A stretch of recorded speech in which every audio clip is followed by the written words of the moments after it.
What's up, everybody, and welcome once again to The Flex, brought to you by Gym Bag Entertainment, and this is your fantasy football advice show. And this week, we always start the show off with the scores from this previous week.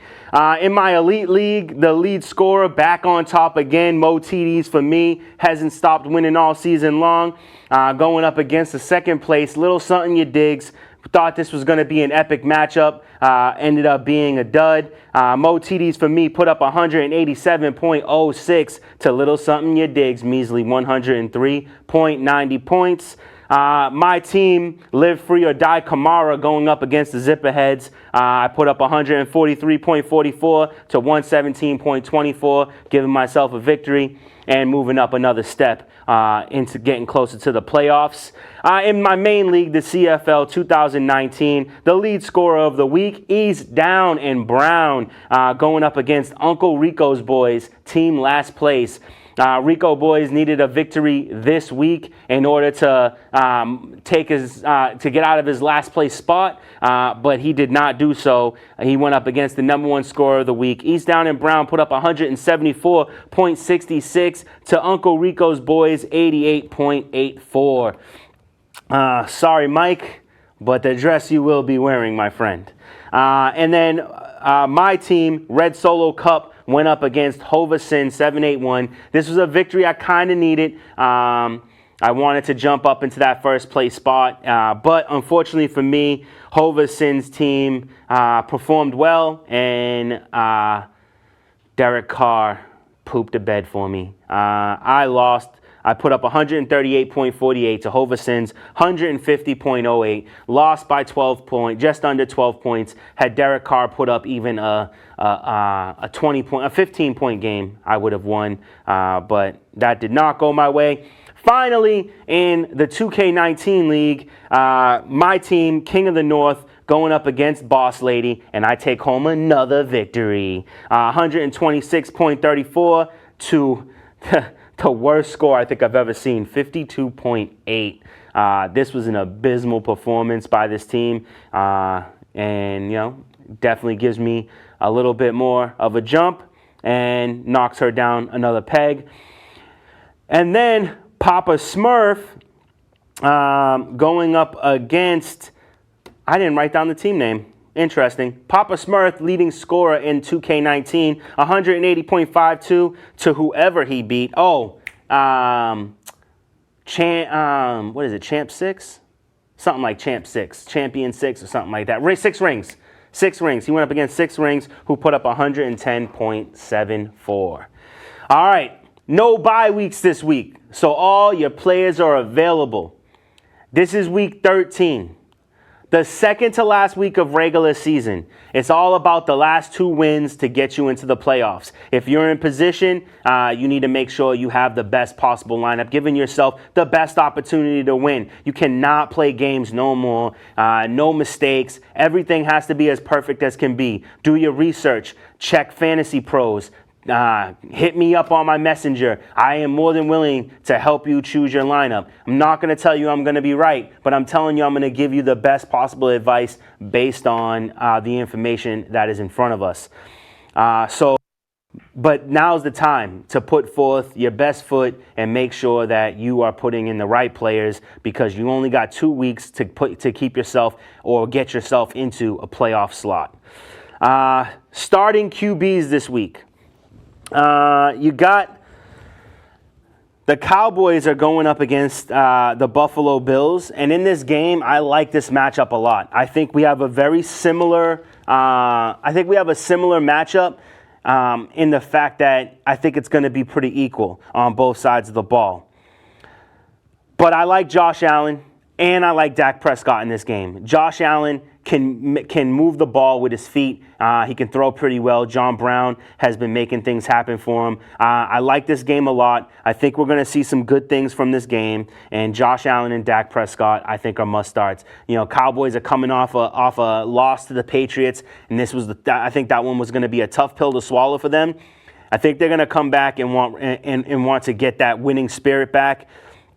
And I definitely think that they take this one over the Bills, and I think Dak Prescott leads the way.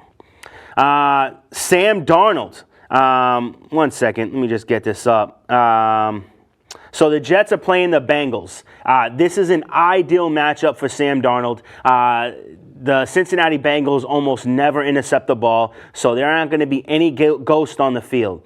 They're coming off a huge win this past week. Taking down the Raiders, getting Derek Carr benched. So they're on a high right now, going up against a team that's basically a layup.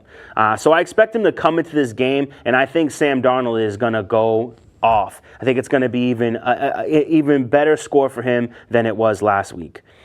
Next on the list is Ryan Tannehill.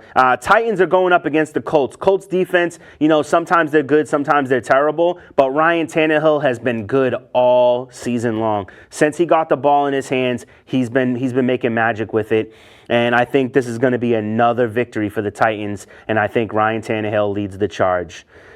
Carson Wentz, the Eagles are going up against the bums of Miami. The Dolphins have their work cut out for them. Now, here's the thing. I like Carson Wentz, but Carson Wentz also hurt his hand. I think it might have been his non-throwing hand, but if it's his throwing hand, that's a problem. And it makes me kind of nervous. If you're desperate, you can put Carson Wentz in because this is an ideal matchup for him. But I would definitely have someone on standby and last minute just keep waiting for that injury report and see what Carson Wentz is looking like before you give him the start.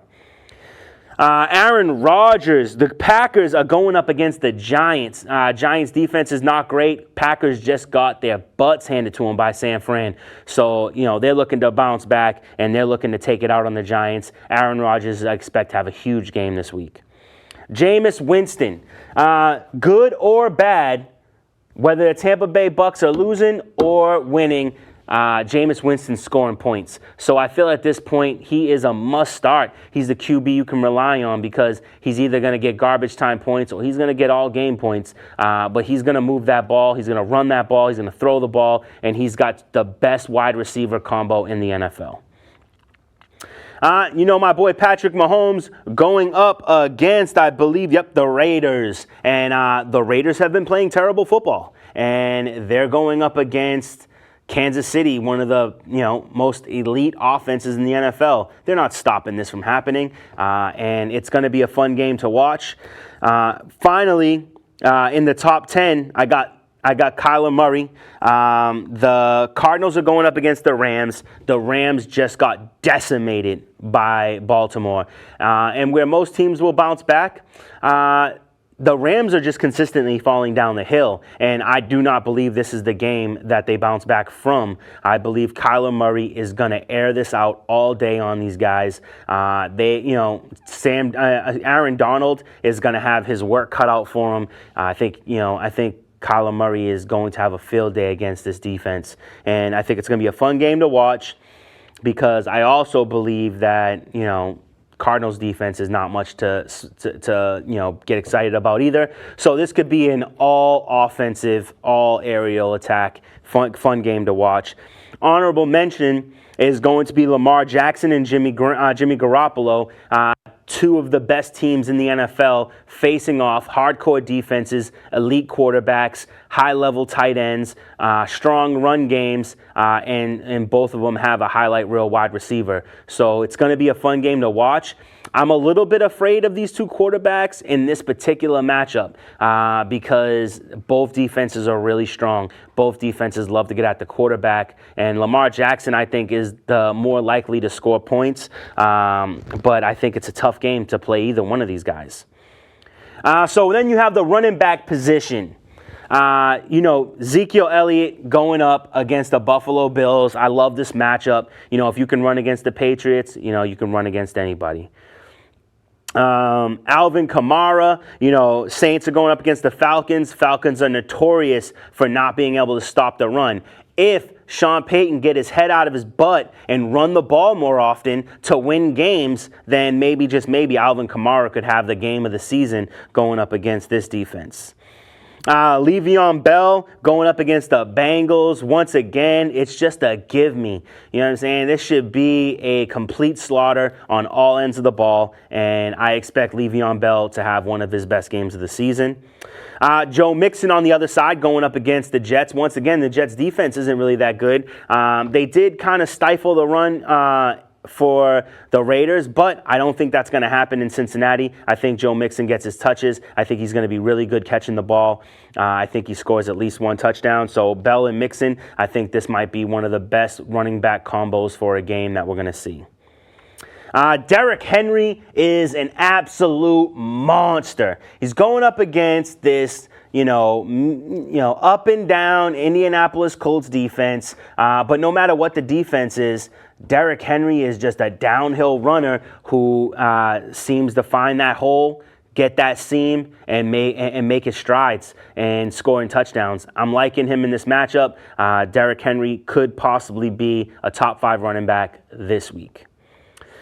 Aaron Jones going up against the Giants. I like this matchup a lot. We haven't been seeing a lot of great work from Aaron Jones this past couple weeks, but this is a game I believe he turns it around in. So I think he is a must start. And then Nick Chubb. Nick Chubb going up against the Steelers. This is a tough start for him, but it's also a revenge game. These two teams have bad blood, and they're going to want to pound the ball whenever possible. And I think Nick Chubb leads the way, and I think he puts up the points. Kareem Hunt, honorable mention, because he scored a touchdown last week. He's been working out really well in the passing game, being that last option. And with the benching of Mason Rudolph, I think you're going to see a lot more run game to help this backup quarterback get acclimated. So we'll see what happens with that. Ronald Jones, the Bucs are going up against Jacksonville, and Jacksonville just let up a 74-yard touchdown to Derrick Henry. And Ronald Jones, I don't think he'll get that much, but I think he can run for over 100 yards, and I think he can score a touchdown for you. Melvin Gordon going up against the Broncos. The Chargers have had a really rough season. They lost to the Broncos on their last outing, so they're gonna want a little bit of revenge. They didn't have Melvin Gordon. Now they got Melvin Gordon. Melvin Gordon's gonna tear it up for you and have a typical Melvin Gordon day. And I'm excited to see this. I got him in my league. I got him in 2 leagues.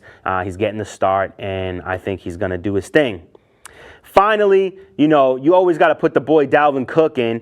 They got a tough matchup going up against the Seahawks, but Dalvin Cook knows how to find the holes, and he knows how to move the ball, and he can get yards after contact. And he's got 11 touchdowns this season. I think he adds on that this week.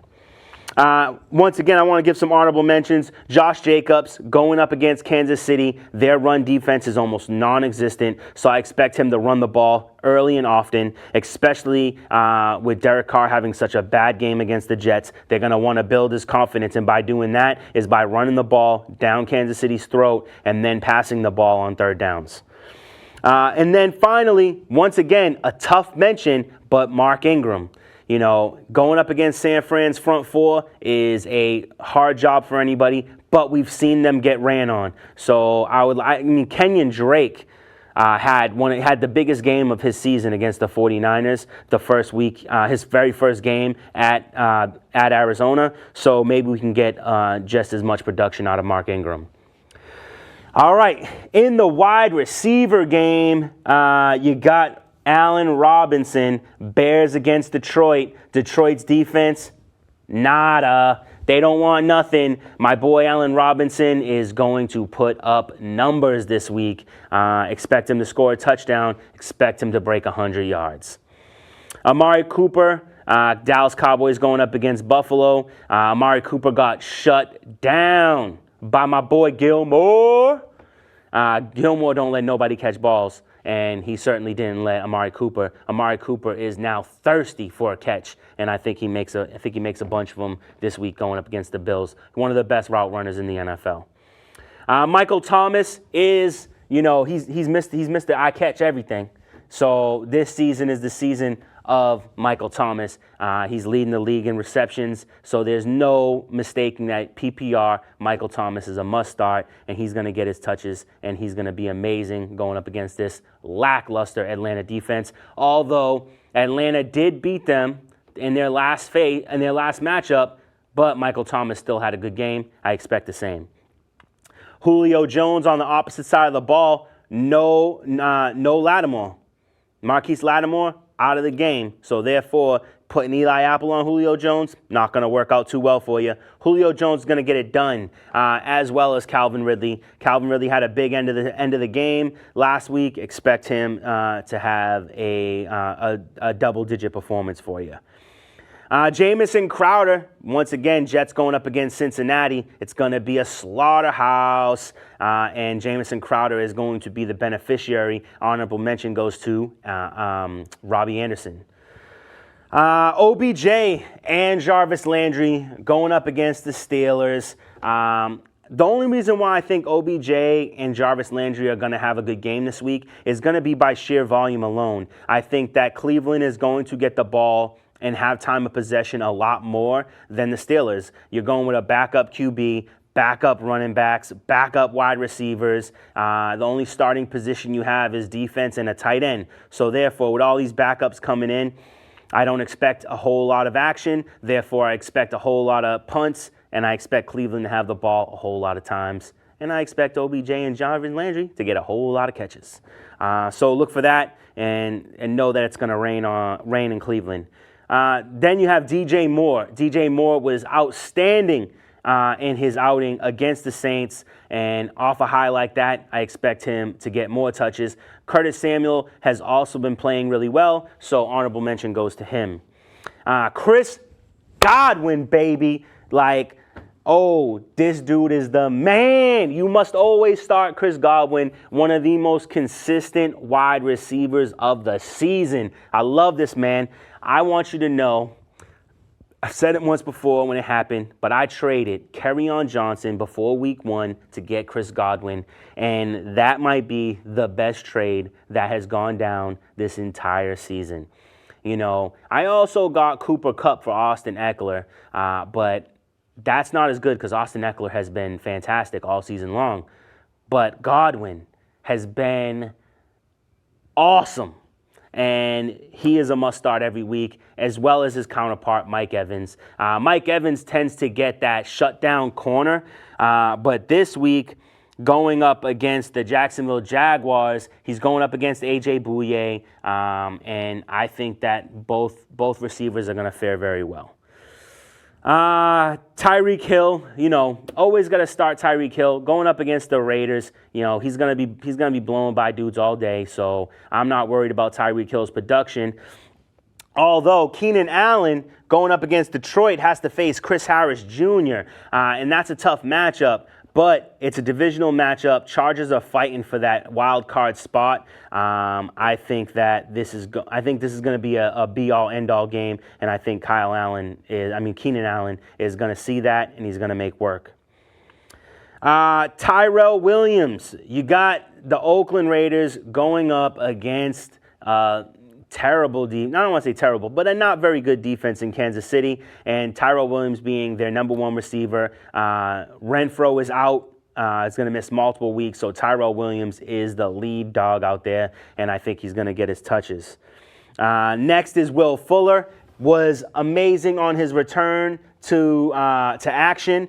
Going up against the Patriots, you're going to have, D-Hop is going up against Stephon Gilmore. That's why I didn't even mention his name. He's going against Stephon Gilmore. D-Hop is the best wide receiver in the NFL. Argue with me.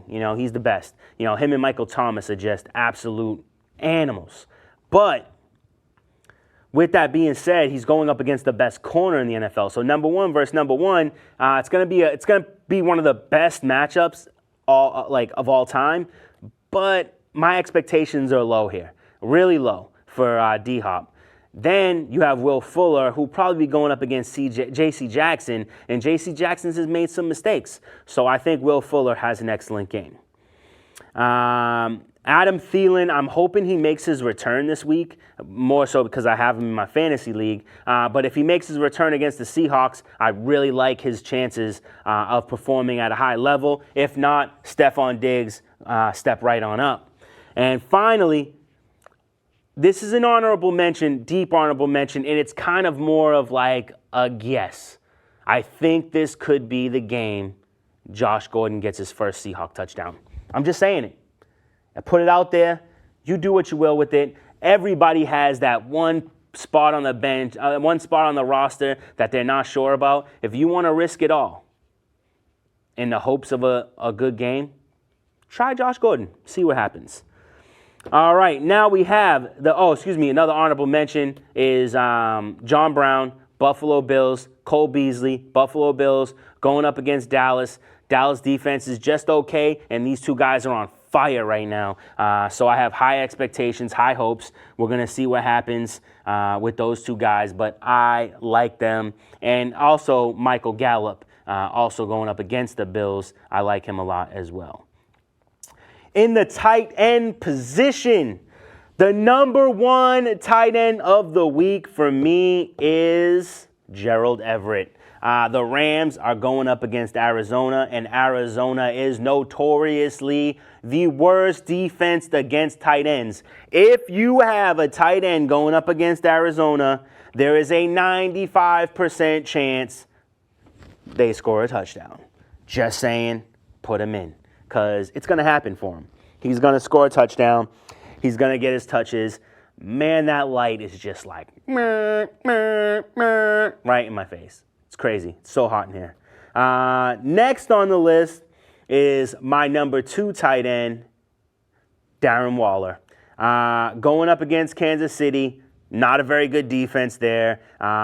Second best weapon they have, best weapon in the red zone. I think he gets his touches. I think he scores. And then my number 3 tight end, and I'm actually putting these ones in order for at least the top 5, is Griffin from the Jets, going up against Cincinnati. Dude has scored a touchdown in like 4 straight games. And is he not going to score against the worst defense in the NFL? I doubt it. So let's plug him in this week. I know I will be. Travis Kelce, number 4, going up against Oakland, and this is not a good defense. And Travis Kelce is the best tight end in the NFL. The only person you can argue is better than him, which is my opinion, is actually the true number 1 tight end in the NFL, and that's George Kittle, who happens to fall at number 5 for me. Going up against Baltimore, it's going to be a tough matchup, but here's the thing. It's George Kittle. And George Kittle is the man. This dude he's like the new Gronk 2.0. You know what I'm saying? Like, when his contract's over, Belichick and Kraft need to be like, hey, we gave them Jimmy G. How about you come over here for this paycheck? And, oh man, that would be the best thing that ever happened to the Patriots. But George Kittle is the man. And then I got to go with my boy Zach Ertz going up against Miami. And if Carson Wentz is in the game, then you know it's lights out. And here's the thing. I don't want to say too much, but guess what? If Carson Wentz is out, Josh McCown comes in. And you know Josh McCown is Mr. Come in and make waves, you know what I'm saying? So if Carson Wentz got to sit down, Josh McCown comes in, Zach Ertz is still going to be butter. And he might even do a little bit better because McCown plays with nothing to lose. He ain't afraid of nothing because nothing matters. He gets his paycheck and he goes home, he kisses the wife, you know? So we'll see what happens with that. Next on the list is Mark Andrews going up against that tough San Francisco 49ers defense, but he is Mark Andrews and he is one of the top tight ends. If he wasn't playing San Fran, he'd be in the top 5 hands down. Next on the list we have Jack Doyle going up against Tennessee Titans. Eric Ebron is out. He's the number 1 tight end on the team. They're going to be going to him early and often. Then you got Jared Cook going up against Atlanta. Jared Cook got a touchdown in his last game. You know the man's loving and getting them touchdown passes. I expect him to have another one this week. And then finally, This is the first time, maybe the only time, you'll hear my name hit this guy's name on his list. And I'm kind of putting him in the same boat that I just put Josh Gordon. If you don't have a trustworthy tight end, you don't know who you want to put in, and you're in a week where right now you can risk it all. You're in the top 4, and a loss won't really hurt you, and you just want to kind of take a risk. Trey Burton, tight end for the Bears. Hasn't really done much all season. I think he scored a touchdown last week, going up against this dumb Detroit defense in a divisional matchup. I like Trey Burton this week. I like him for a touchdown. I like him for like 4 catches, maybe 45, 50 yards, and a touchdown. So if you want to take the risk, go ahead, shake the dice, and drop them right on Trey Burton. So those are my starts of the week. Like I said, we're at the end of the road right now. We're at the end of the road. This is week 13. You got to win this week. You got to win next week. Now you're in the playoffs. Now you got 2 more wins ahead of you to get that championship, get that trophy, that belt, whatever the case may be, and that money, baby. It's all about the money. And if you ain't in it to win it, then there ain't no reason for you to be there. So take off your excuse hat, cowboy up, set your lineup, ready to go, make it happen. If you have any questions, hit me up on my Facebook. I'm always here to answer questions all day, every day. And until next week, have a great night.